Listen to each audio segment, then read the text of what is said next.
to your favorite show, Let's Speak English.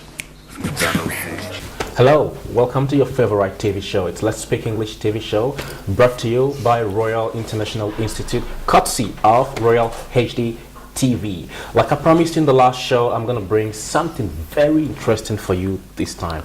And believe me, I have something cool and hot. Sit right there and go away, and I'm going to blow your mind away very soon. Today with me in the studio, I have somebody I call a legend, a living legend. I don't care what you think about it, but that's my opinion. He's a living legend. He's been teaching for a very long time in different countries. And right now, he's in Mongolia, teaching at Royal International Institute. And guess what? He is my guest today. I would like to welcome Martin Hoofs. You're welcome. Thank you, Precious. To my show. It's a pleasure having you on the show. I've had different calibers of people, and I've had different types of people on my show. But never, ever have I had a British, Irish, can I say Welsh? Little bit. Little bit, yeah, you know, with different nationalities mixed up in one blood on my show. And it's my pleasure to have you on my show. So, thank you. What part of UK do you actually come from? London. From London, yeah, the capital. Okay, can you tell me a little bit about London? London, population of 7 million. So imagine the entire population of Mongolia twice, and it's still not the same as the population of London. It's a huge city, but easy to get around. Very easy to get around. We have very efficient transport system. Okay. Big difference between UB and London. Traffic jams. We don't have traffic jams like you have traffic jams here. Okay. Let's talk about the UK. Tell me something about the UK, like some interesting festival I might really enjoy. Well, we have festivals all over the country throughout the year. Strange ones. Cheese rolling downhill. Cheese is a roll of cheese is rolled down the hill, and people chase after it. Okay. We have many music festivals, famous music festivals, world famous music festivals. Okay. One which has just happened 2 months ago. What's it called? It's in Somerset, and it's famous for its mud. It rains during the festival. The festival, I think, is 2 weeks, and it's on a farm. It's been going, I think, 30 years. Glastonbury, and it's famous for the mud and the big names that appear there. In London, we have the Lord Mayor's procession, which is in November. Interesting thing about London. London is two cities. Okay. There is Westminster, which is the political city, and there is the City of London, which is the original city. City of London is very small, 1 mile across, 1.6 kilometers across, and that has a mayor who has a role, and he has a festival, a pageant, every year in November.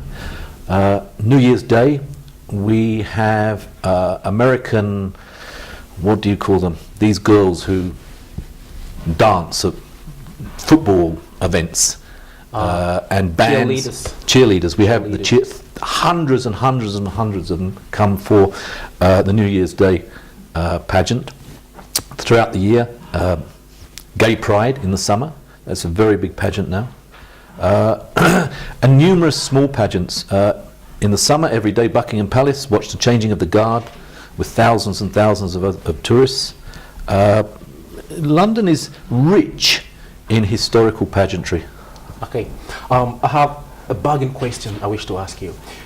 Who is an English man and who is a British? Is there any difference between English and British? Like, can I call you an English or can I call you a British? I refer to myself as British. Okay. Because I do have mixed blood. Okay. An English person comes from England. Okay. If you were to say to a Scottish person or a Welsh person, you're English, they would be deeply, deeply offended. Okay. They have a distinct nationality, customs. And of course we have Irish people from Northern Ireland as well. So, no, I'm British, I'm not English, I say I'm British because I'm mixed. Okay. Now, this something about the United Kingdom. I'm a bit unsure about it. You have the United Kingdom, you have the Great Britain, you have the British Isle, all these different identities. Sometimes I'm kind of confused, and I don't get how you can live like that without being that confused as I am. I think if you ask people, most British people, to explain, it's a little bit difficult. Okay, Great Britain is the island, the main island, Great Britain. So Scotland, okay. England, Wales. Okay. The United Kingdom is Great Britain and Northern Ireland. Okay. And the British Isles, that's a geographical term. It is Ireland, both southern and northern, and Britain and all of the islands surrounding. Okay. So that's the British Isles. Okay, let's talk about food. I'm into food. I like cooking. I don't like eating so much, but I like cooking a lot. Talking about food, how can you compare Mongolian cuisine to English cuisine or cuisine? In a word, can't. You can't. I don't think. Why? The produce here is quite different to what we're used to in Britain. Okay. The meat, for example, here you eat sheep, mutton. Mutton, yeah. In Britain, we eat lamb. Lamb is younger. Yeah. It's up to 2 years old. There's a difference in taste, there's a difference in texture. Your beef here is different. You have different cuts. Okay. Vegetables, limited choice of vegetables. Okay. So for me, I miss the food shopping that I can do in Britain compared to here. So, sorry for cutting you short. Are you trying to say you don't really feel comfortable with the kind of food they have in Mongolia? No. I like to eat the food of the country that I'm living in. Okay. Because that's part of the experience. Okay. But I'd like to occasionally cook for my friends and cook the things that I know how to cook. Okay. And that's a little bit problematic because I can't find the ingredients here. So you eat in Mongolia because you have to eat, not because you enjoy to eat? No. I try and eat traditional Mongolian food. Like horhok. Horhok. Oh my goodness. What do you call them? Fast food. What's the fast food? Is it boots? Boots and hoshu. Okay. And there's another one as well, a doughy type of pirashki. Yeah, that's it.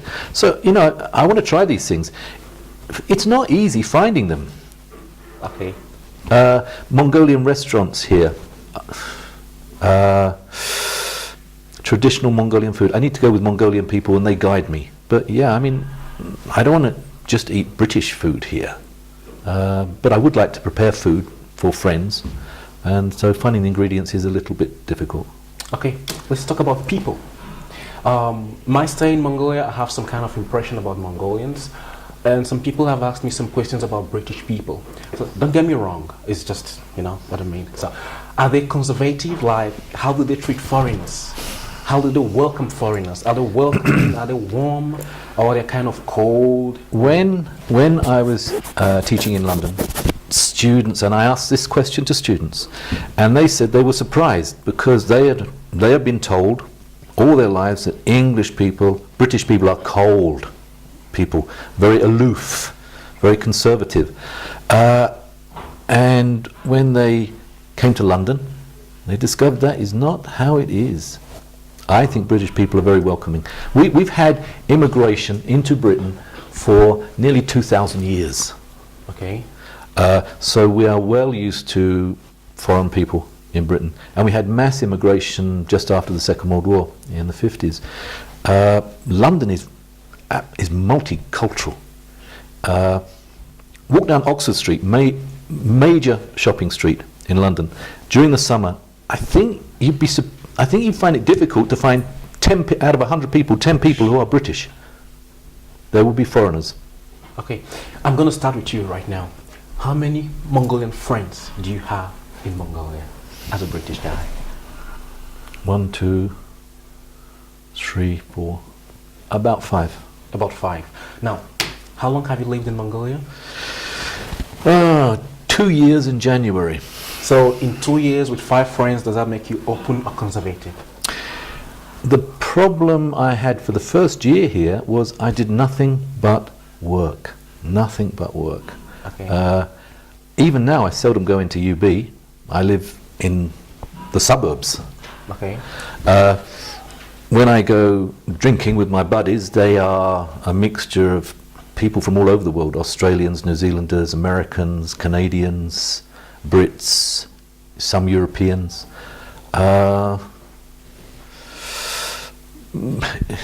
Making friends with Mongolians in Mongolia, I haven't made the effort. Okay. I haven't made the effort, but as I said, it's, the first year I was here, I did nothing but work. Okay. And I do have friends, actually. All of the people in my classes. So I actually have hundreds of Mongolian friends. So now you're trying to convert your students as friends. No, in my class, the students are my friends. We don't, in my classes, we don't have this teacher-student relationship. We're together. Okay. And I expect my students to teach me about their culture, about their language. Today in class, they were explaining to me the meanings of their names. This is what, I haven't come to Mongolia just to teach, I've come to Mongolia to learn about Mongolian culture. Okay. And I expect my students, in whatever country, to teach me about their culture. Okay, talking about Mongolia, why did you choose this country? Precious, that is a question I ask myself at least once a week. Okay, and have you ever been able to get the answer to that question? Well, actually what happened was I opened my email inbox one day and there was an email from Ixasak saying, we understand you would like to teach in Mongolia. It had never crossed my mind. An ex-student of mine, a Mongolian student who I taught in London, she's a lawyer in the President's office, she met someone from Ixasak and they said they were looking for a British teacher, and she said contact my old teacher in London. When I say old, I don't mean old in years, I mean ex-teacher. Mm-hmm. So there was the invitation. I was at that time talking to a university in Indonesia. Okay. Ixasak moved quicker and I came here. I got off the aeroplane, it was minus 28. I opened the door of the airport terminal and I thought, this is a mistake. This is a mistake. Didn't hear that. I am a hot weather person. I've only ever lived in one other cold country, Finland. Okay. All the countries I've worked, lived, taught in are hot. Okay. Mongolia, 3 months of hot weather and 9 months of not so hot weather. So, having stayed in Mongolia for 2 years, do you have any regret you didn't wait for Indonesia contract to work out? No, not at all. Not at all. Mongolia, when I told people I was coming to Mongolia in London, most of them said, oh my goodness, I've always wanted to visit Ulaanbaatar. It sounds very exotic. I've always wanted to visit Mongolia. Mongolia's been in the headlines for a few years now. It's seen as an exotic destination place. It's not a mass tourism place. So you go to a dinner party and you say, oh, I was in Mongolia last week. People are going to want to know what you thought about Mongolia. If you said I was in France last week, well, everybody goes to France. So no, I don't regret coming here. Not every day. So what was your first impression? Driving from the airport, I lived in Turkey, lived and taught in Turkey for nearly 4 years. Driving from the airport, I thought, oh my goodness, this is Turkey 10 year ago. The construction, cranes everywhere, buildings going up everywhere. This was Turkey 10 years ago. Potholed roads, narrow roads, traffic jams. This was Turkey 10 years ago. So I saw many parallels with that country. I love Turkey. Turkey is where I will probably die. Wow. I wish a Turkish guy is watching this right now. Well, I like your sincerity, and I like to have people like you on my show because it's all about being sincere and getting it out straight. So how long have you been teaching English as a foreign language? This is my 17th year. 17 years. Yeah. Like many language teachers, I never thought I'd be doing it this long. But the time has flown past. The time has flown past. And I enjoy my job. I enjoy being in the classroom. Okay. Trying to give them what I didn't get at school with languages. Like what? When I was at school, we had to learn French. French was the language. I learnt how to ask questions in French, but never how to understand the answers. Okay. It was a very sort of one-sided teaching. I think things have changed a lot now in Britain, but I wish I could have learnt languages easily. I find language learning difficult, which is what gives me patience in the classroom, because I know for some students it's tremendously difficult to learn a language. But when you know, one class I had for 1 year, seeing them progress from day one until the end of the second semester, getcha. Okay. So are all students the same? What do you think? All Mongolian students or all students? All students. Like No. you said you've taught in Turkey and No, in no. London and now No. Mongolia. So are all students the same? No, they're not. They're different. They're different. Different nationalities bring with them different baggage, Okay. different learning styles. Some are very intense, some are very laid back, some are very lazy. Okay. But no, different nationalities bring to the classroom different things. So let's talk about Mongolian students. Are they all the same?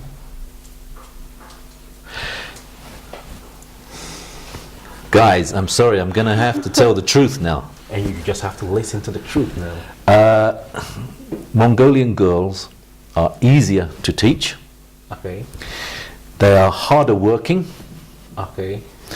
They are more open to new ideas. Okay.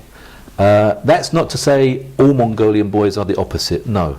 But I would say the majority of girls are harder working when it comes to language study than the boys. So girls, the way to go. All classes, are they the same? No. If you were to compare, for example, when I was teaching in London, I'm teaching multilingual classes. Okay. When I go to a country, I'm teaching monolingual classes. There are differences in the teaching methodologies. There are difficulties. Each of those types of class have their own difficulty. If I'm in a monolingual class, there's one language in the class. We have a target language, which is English.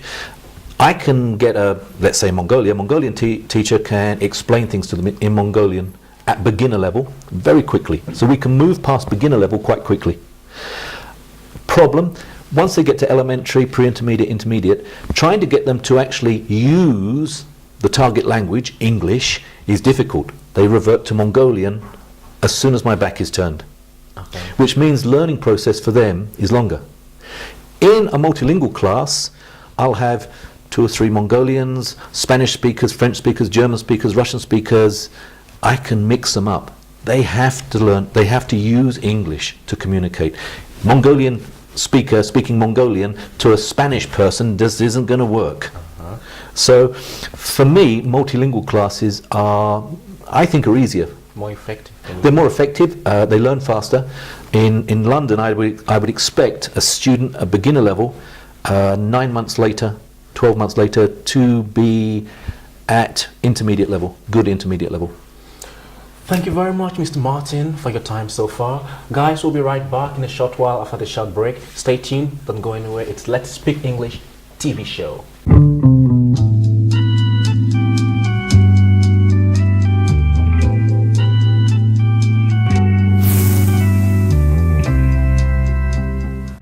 You're welcome back. Keep watching us. Let's Speak English TV show. We're back again on air. Still in the studio with me is Martin, and right now we're going to talk about studying in the UK. Now, first of all, I want to start with scholarship. Because most Mongolians is kind of expensive for them to study somewhere like America, not to talk of UK.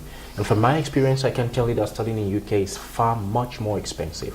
But I've always heard that it's very difficult to get scholarship in UK universities. Is that true? I don't think it's difficult to get a scholarship. I think it's difficult to find a scholarship. Okay. There are scholarships out there. Many scholarships are never taken up every year, because it's a maze, it's a labyrinth to try and find these scholarships. But when I was in London, many of my students who completed their English studies got scholarships, and they went to the universities. The universities gave them lists of scholarships which were available. Okay. And I would say 50–60% of my students who were applying for scholarships, they got their scholarship. I had one student, she went to the London School of Economics, a very prestigious university. She got a scholarship that covered all of her study and living expenses. Okay. I had another student, he was from Gambia, and he got a scholarship from one of the big drug companies. He wanted to study or do his MA in chemistry, pharmaceuticals. There were conditions, he told me. He said after he had graduated, he would have to work for this company, international drug company, pharmaceutical company, for 5 years. I said to him, this is not penalty. He said, no, it's not penalty. I will finish my studies and I already have a job for 5 years. Whoa. So he was very, very happy. Scholarships are there, they're out there. It's just finding them is difficult. So do you have some links on how to find these scholarships? I'm presently working on trying to build up a library of scholarships. Okay. So that I can give advice to students here in Mongolia. So when that is done, can you let me know? I can bring you on my show and we'll let them know. Yeah, of course. Cool. Let's talk about accommodation. From my experience, I can tell that it's quite expensive to live in UK. So, but is it cheaper for students to live on campus or off campus? No, on campus. Generally, students, first-year students, would live in halls of residence. Now, the halls of residence are not generally not on campus. They're off campus. They're very comfortable, very clean. Not expensive, and particularly for first-year students or students if they're doing a 2-2 course in their first year in Britain, it enables them to network, to make friends quickly. Many of these halls of residence, during the summer, when the students aren't using them, they're actually used as hotels, tourist hotels. So we're not talking about places which are scruffy, dirty. Okay. These are very good halls of residence. And like how much does it cost averagely? Oh, I'm not really sure about that. It's a long time since I stayed in a hall of residence. But much cheaper than living off campus. Generally in second year, students like to go and rent a house or a flat, an apartment with a bunch of friends and share the rent. And London is expensive. There's no getting away from that. People probably read about the property prices, property boom in London. But you don't have to live in the centre of London, you see. You could live in the suburbs, much cheaper. Because of the transport system and the efficiency of the transport system, I can live 10 miles outside of the centre of London. I can get on the tube and I can be in London in about 30 minutes. Oh, really? I could live in the countryside and I could be at Victoria Station in 25 minutes. Wow. So, it's not about don't think about London, just London. Okay. And that's something else people confuse. People think if they've lived in London, they know Britain. London is a different country. London is the southeast, and London is different to the rest of Britain. Very different. And you don't have to go to university in London. You can go to the provinces. Okay. Much cheaper. Like which of them? Can you mention the name? Birmingham, Manchester. Plymouth, Bristol. Even consider the Scottish universities. Okay. Scottish universities are different to the English universities. So you're trying to say that it's kind of cheaper to live there? I mean, cost of living and tuition, everything is cheaper? Much cheaper in the provinces, yeah, much cheaper. What about European students compared to Mongolian students? What do you have to say about that? Again, it's that independence of mind that European students have. One of the things which is unique in Britain, as opposed to the rest of Europe, is British students, they don't go to a university in their hometown. Okay. They want independence. They go to a university in a different part of the country. Okay. In Europe, that's not the case. Students will study generally in the town, city that their family reside in. But it's not like that in Britain. It's not like that. So that helps students to become independent. You know, they have to cook, clean, shop for themselves. Mum's not there anymore. Okay. So that gives them an independence, and they learn their time management. So the crux of what you're saying is that European students are more independent than Mongolian students? Yeah, I think so, yes. So this independent stuff you've been harping on, is it because of the students' mindset, or because of the mindset imbibed in them, or because of the environment, or? It's probably a bit of all of it. I guess it's cultural as well.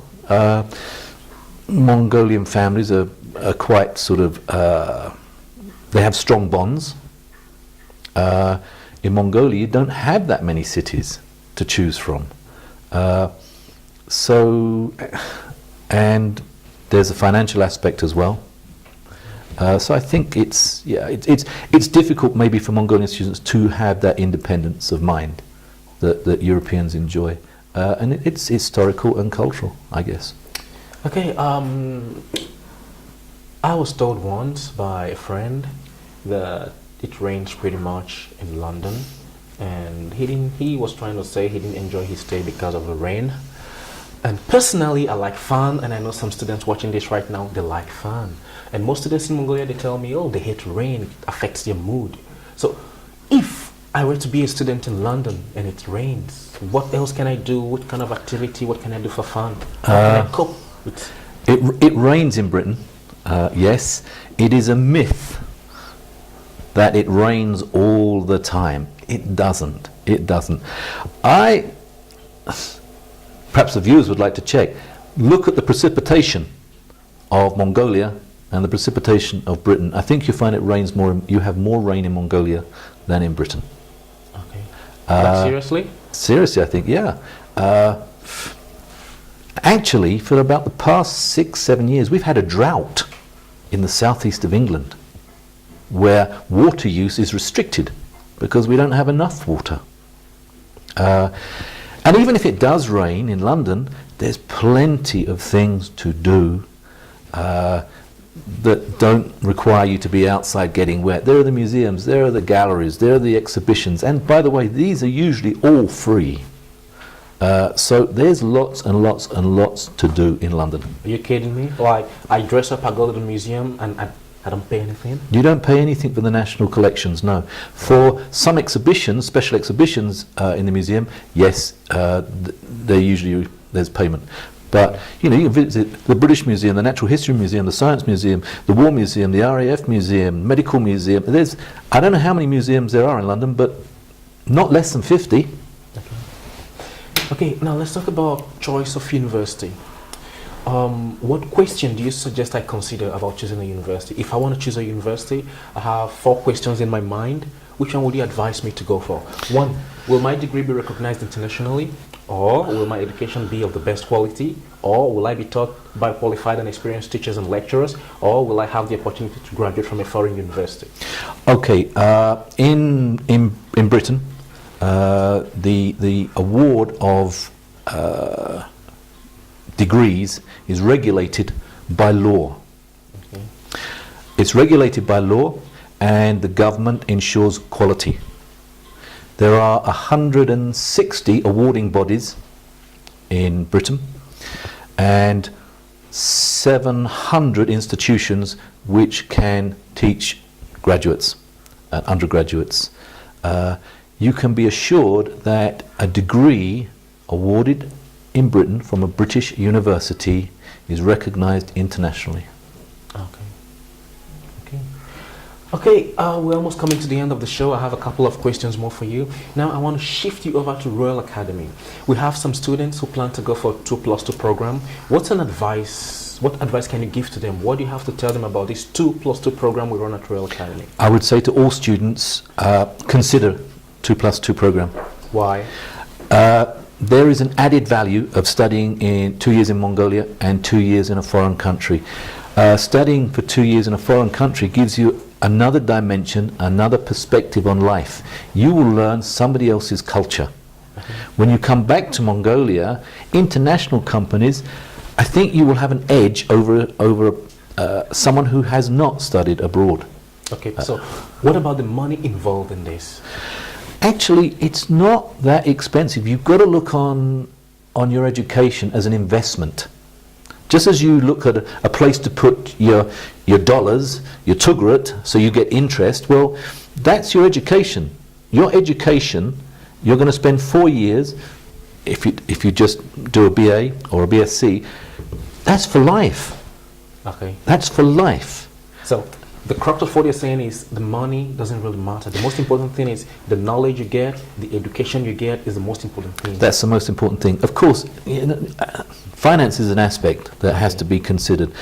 But I think if you look at, Royal has, we have agreements with 3 universities, 2+2 agreements with 3 universities in the States. Virginia International University, Colorado Heights University, and California. Yeah. And students have gone there. Yes, there is a financial burden, but they're looking long term. They're looking long term. And dare I say it, I think in most of those universities, in the second year, you can work to supplement your fees. Okay, pardon me. I'm going to come out again real blunt and hit you real hard right now. So I hit you back. Okay. You said you've taught in different schools, like in London, in Turkey, and now you're teaching at Royal Academy. So what can you say is special about Royal Academy compared to all these schools? Listen again. Out of all the schools, which would you prefer to teach over and over and over again? And be very careful. I'm from Royal Academy, so mind what you say. One of my best classes, class I've enjoyed teaching the most, or one of the top 5 classes I've enjoyed teaching the most in 17 years was here at Royal, FC 103. Okay, so that is to say it keeps Royal on top of everywhere you've taught before now. Royal, I've enjoyed my time here with the students at Royal. Really great class to work with. Okay. So I've enjoyed Royal. I know you've enjoyed Royal. Where does it place Royal compared to other schools you've taught? Schools are all different. One of the things that affects me is the weather. Okay. Yeah. Where does it put Royal? It puts Royal in probably the top 5 schools I've taught in around the world. That's pretty decent. That's yeah, decent. and it's a young school. I'll go for that. It's a young That's school. decent. Okay. And every semester, Royal is improving. Royal is a different school to when I came here nearly 2 years ago. It's a different school now. It's growing. It's growing up. Okay. Finally, I wanted to do 2 things for me. First, I wanted to look into that camera, and I wanted to tell the audience why they should come and study at Royal Academy. We have an international body of teachers.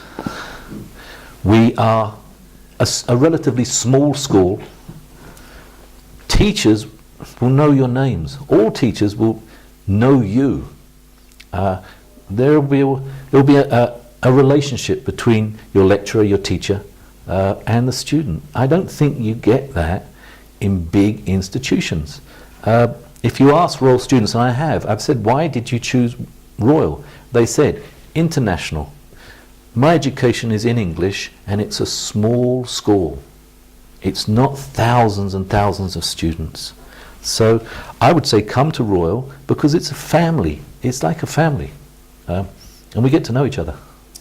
Okay, so the crux of everything you're trying to say is Royal is small but mighty. Royal is small but big. But big. Small but big. It's global. Okay, that sounds good. And we have teachers from what? How many different continents? About 4 or 5 different continents. Yeah. So that's international. That's global. Okay.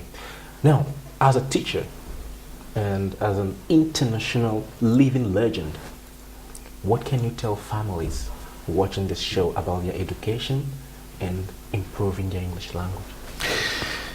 Your son or daughter coming to Royal, when they graduate, they will be speaking English. They will have an opportunity to consider a 2+2 program. They will learn the cultures of their foreign teachers. They're not just going to study business or mining or journalism. They'll also be learning about other cultures. People from different parts of the world. Parts of the world they possibly will never ever visit. But they will leave Royal knowing a little bit about that part of the world, as well as getting their education, their formal education. Thank you very much for being on my show. I really appreciate it. And viewers, thank you very much for watching us today. I will bring you this show again, same time, same week, same station. Stay tuned. I'm gonna hit you bang, bang, bang, bang until you can have not just enough of me. See you soon. Thanks. Thanks for watching. See you soon. Same station, same time, same place.